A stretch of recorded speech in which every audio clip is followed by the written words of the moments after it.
Basically, Mike. I'd like to probably address that question as well. We had an announcement last week from the McGowan government about mandating certain policies. And as far as we know, we live in a democratic country, and democratic country means basically people have a choice and have a say in especially their body and their own health and how they manage that. There is no one-size-fits-all, and by doing things like this, it creates a bigger divide in the community. It removes human liberties, and it attacks the fabric that holds democracy together in the first place.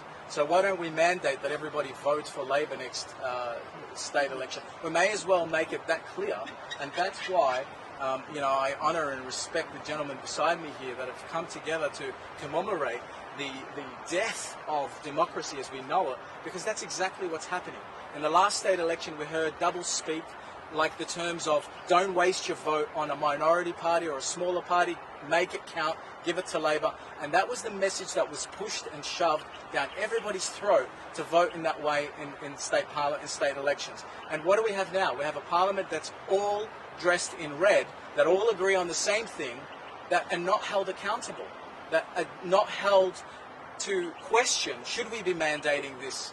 Isn't this an experimental vaccine that we're seeing here? Isn't this something that should be done on a trial group? And if we're mandating it across the entire population, it goes against the whole idea of experimental.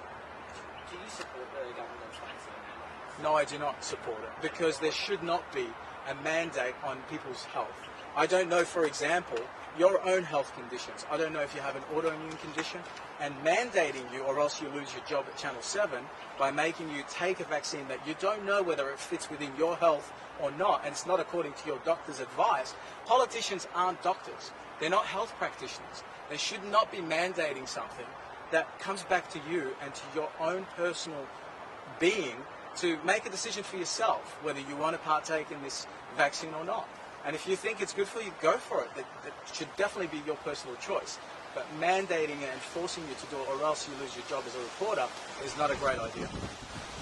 The death of one of the parties, you just said, what does this mean for you that you potentially lose your thing? In all honesty, most minority parties, and if people don't know this, then voters are very, very naive. Minority parties are self-funded. They rely on the help, as you said, of voters, supporters, volunteers. They don't have budgets that are endless like the major parties. They don't have budgets that could put up big banners in the street saying, vote for us or else your vote is wasted. And so a small party or minority party going up against this bill, it's basically the death of that party, because they won't be able to run in the next state election. They won't have enough support. They won't have enough votes.